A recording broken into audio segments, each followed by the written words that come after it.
নমস্কার, কেমন আছেন সবাই? একটি নতুন ভিডিওতে আপনাদের স্বাগত জানাচ্ছি। রাখি পূর্ণিমা চলে গেছে এক সপ্তাহ, তবে সেই ব্লগটা আমার কাছে শ্যুট করা ছিল কারণ স্পেশাল একটা মুহূর্ত যেহেতু ভাই বোনের।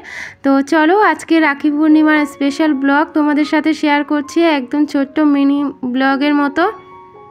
রাখি পূর্ণিমার দিন যেহেতু পুজো দেবো সকাল সকাল, তাই সমস্ত কাজ সকাল সকাল সেরে নিয়েছি। আর এদিকে দেখো কি বৃষ্টি, গোটা শ্রাবণ মাসটা জুড়েই কিন্তু বৃষ্টি দিয়ে গেল। তো আমাদের এখানে তো প্রচণ্ডই বৃষ্টি হয়েছে। চলো সকালবেলায় চা খাওয়া হয়ে গেছে, চা ঠিক না, ওই এখন কি বলো তো, এখন সকালে চা খাওয়াটা, সকাল সন্ধ্যা চা খাওয়াটা একদমই বন্ধ করে দিয়েছি, তার বদলে একটা হেলদি ড্রিঙ্ক খাচ্ছি। আর এদিকে দেখো ন্যাপথলিন, বর্ষার দিন তো চারিদিক তো স্যাঁতস্যাঁতে একটা গন্ধ, তো ন্যাপথলিন দিয়ে দিচ্ছি, খুব সুন্দর একটা স্মেল বেরোবে দরজা খুললেই। তো চলো সকাল সকাল কাজকর্ম সেরে নিয়েছি আর এখন চলে এসেছি ঠাকুর ঘরে। আর ঠাকুরের পুজোটাও দেবো, তার সাথে ওরা তো রাখি বাঁধবে 12টার মধ্যে কমপ্লিট করব। তো তাড়াহুড়ো করছি, এখানে ফুলগুলো কিন্তু ঠাকুরের সমস্ত আমি বাটায় বেড়ে নিচ্ছি মানে সাজিয়ে রাখলাম। আর এদিকে আজকে নিয়ে এসেছিলাম সন্দেশ। এত ভিড় আমাদের এখানটায়, মানে আমাদের এই পাড়াটায় একটাই মিষ্টির দোকান, আগে 3টে মিষ্টির দোকান ছিল, 2টো বন্ধ হয়ে গেছে, একটাই আছে। প্রচণ্ড ভিড়, 2বার গিয়ে ফিরে এসছে মেয়ে, মিষ্টি কিনতে পারেনি। তার পরের বার গিয়ে তো সন্দেশ পেয়েছে, সন্দেশই নিয়ে এসছে। আর এদিকে দেখো পুজো দিয়ে আমার হয়ে গেছে, এখন হচ্ছে ওই যে রাখি থালাটা রেডি করে নিচ্ছি। দেখো ধান দুব্বো রাখি একটু ফুল দিয়ে সাজিয়ে নিয়েছি। চলো এখন দুজন বসে পড়েছে, দুজনে আর কি দেখো আমি ভিডিও করছি আর দুজনে কিন্তু দুজনের মতো করে দুষ্টুমি করছে।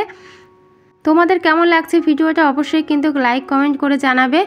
আর এই দেখো চলো এবার হচ্ছে ভিডিওটা শুরু করব। প্রথমেই আর কি চন্দন দিচ্ছে আর তারপরে একটু ধান দুব্বো দিয়ে আশীর্বাদ করে নিচ্ছে। গত ভিডিওতে যারা যারা কমেন্ট করেছিলেন অসংখ্য ধন্যবাদ। এভাবে একটু আর কি সহযোগিতা করবেন ঠিক আগের মতোই। চলুন এবার সমস্ত নিয়মকানুন কমপ্লিট, এখন হচ্ছে রাখিটা বেঁধে দিচ্ছি। আর এটা কিন্তু ভিডিওটা একজন করে দিচ্ছিল, তো তিনি হচ্ছে আমার হাজব্যান্ড। তো আমি ভিডিও করছিলাম, তো আমাকে বলছে দাও আমি করে দিই। তো ও ছিল আর কি আমাদের সাথেই বসে, তো করে দিল আর কি ভিডিওটা, তো ভালোই হলো। আর এদিকে দেখো সন্দেশ, আমার ছেলে বলছে কি না আমি সন্দেশ খাবো না, আমি কালো মিষ্টি খাবো। তো ওর দিদি বলছে কি না ভাই একটু খাও, তোমাকে পরে আমি কালো মিষ্টি কিনে দেবো। আমার ছেলে ইদানিং আবার কালো মিষ্টি খাওয়ার খুব পটু হয়েছে।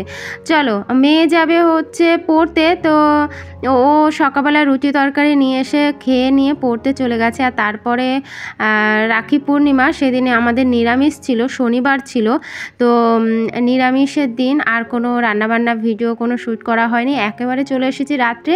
আর রাত্রিবেলা খাওয়া দাওয়ার পরে আমি কিন্তু সমস্ত বাসন মেজে রাখি, রান্নাঘর একদম টিপটপ করে রাখি। আমি একদম আর কি অপরিষ্কারচ্ছন্ন এখন আর ফেলে রাখি না, আগে ফেলে রাখতাম, কিন্তু সত্যি কথা বলতে রান্নাঘর রাত্রিবেলায় কিন্তু অপরিষ্কার রাখতে নেই, এতে কিন্তু রান্নাঘরেরই আর কি দোষ লাগে। চলো আজ এইটুকু দেখাবে পরের ভিডিওতে, টাটা।